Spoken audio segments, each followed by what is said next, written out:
that y'all have all kinds of questions for these three guys, and I would like for them to take some time now to answer those questions. So just raise your hand, and whenever I call them, you tell me which one you have a question for, and let them answer it. I have a question for Yes, Wael. Jan.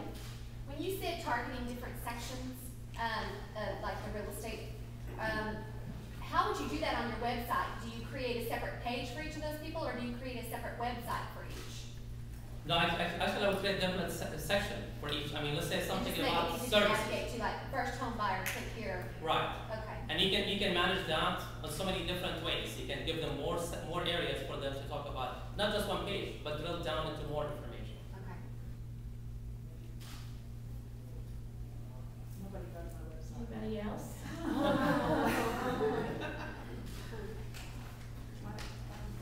Yes. What do you do? We have a company called Car Concepts Inc., but all the locations have different names. There's 5 locations with all different names. So what would you suggest?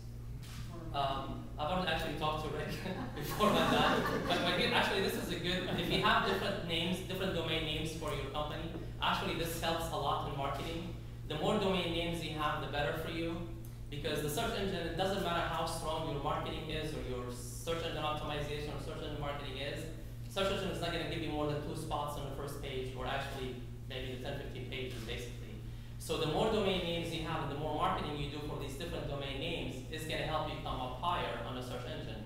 Now, from a branding standpoint, what happens here is I click on the first link, I see you. I click on the second link, I see you from a different location.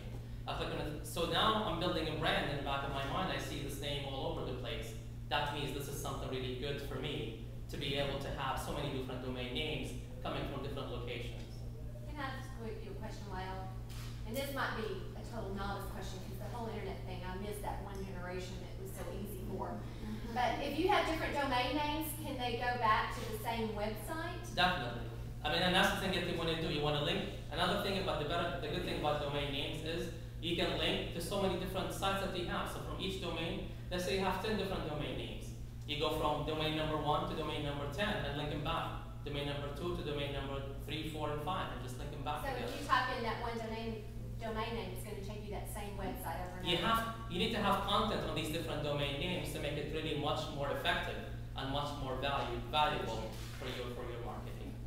But that's a good point, Joanne. That's a good exercise to do, is to just go try to buy all the, I have a client, her company is Savvy Talent Solutions. She's a recruiter. She bought SavvyTalent.com, SavvyTalentSolutions.com, Savvy, I don't know, everything that she could get that was anywhere remotely close to Savvy Talent Solutions, and just pointed them all to the same website. Speaking of that, it's good to do. Definitely, because I have a client actually who called me yesterday. There's a company in China, they're trying to get their names with the .cn at the end. And this internet registration company called them and sent them an email basically saying, well, you have a local company trying to get this domain name with .cn. So he sent me the email. So I said, immediately go and buy all these different domain names that you have with any extension that you can. Because you don't want anybody to come. I mean, he's doing a lot of marketing with us and he's all over the place showing up everywhere that he wants to be. Now, if this company is trying to piggyback on his marketing effort that he's done, they will be showing up in his place and taking advantage of his marketing that he's done. So the more domain names you have, the better. We have time for a funny story. A friend of a friend a long time ago, back when domain squatting was big, bought flipacoin.com for $10 a year or something. He sold it for thousands to an online casino. So go buy domains. It's good investment. Actually, I have a presentation just about domains and how you can actually monetize your domain names and how you can actually make money from these domain names. That's another workshop, Wael. For common brand. We have to clear the room in a couple of minutes, but I do have a quick question for David. I know that one of the beginning things that people have to come up with is a logo, and many times we just choose something we like. Are there certain colors that go with certain businesses? How do you, what are the first things that you're going to need to know when someone comes to you to design their logo? Well, that's where the research comes in on what your competitors are doing and what your customers might be expecting for your kind of business. A lot of green these days. Yeah, the color choice, among many other choices, typefaces and everything, should should have business roots. Should be a reason for everything. One of the trends that's gaining some popularity is crowdsourcing. And I'll just mention it because it's eroding the design business in a way. So, you know, where you sign up to say, I've got X amount of dollars, you know, and you put it out for a bunch of designers worldwide to design. Many times these kind of fall flat. I mean, you can get a lot of different variety maybe, but often quality is a little lean. And it's often best to find somebody in your market who's familiar with, that has a good business background to look at your situation. So there's not a right answer. Not one answer, I mean. Okay, we may have time for one more quick question. We have to clear the room for the next group that's coming in. So does anybody have one more for anybody on the panel?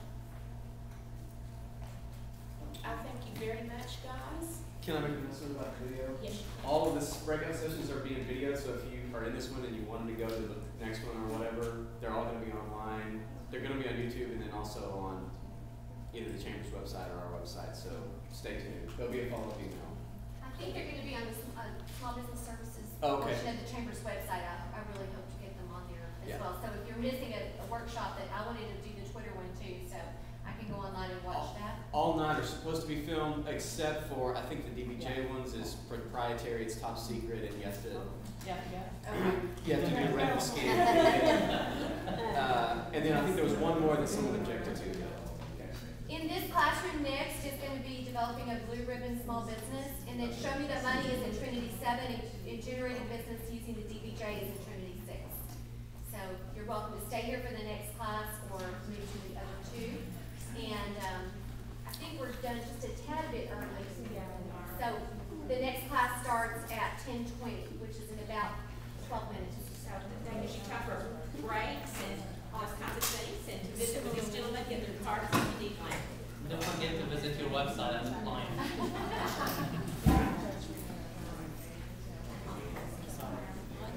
Keep it 9 seats. Pretty good.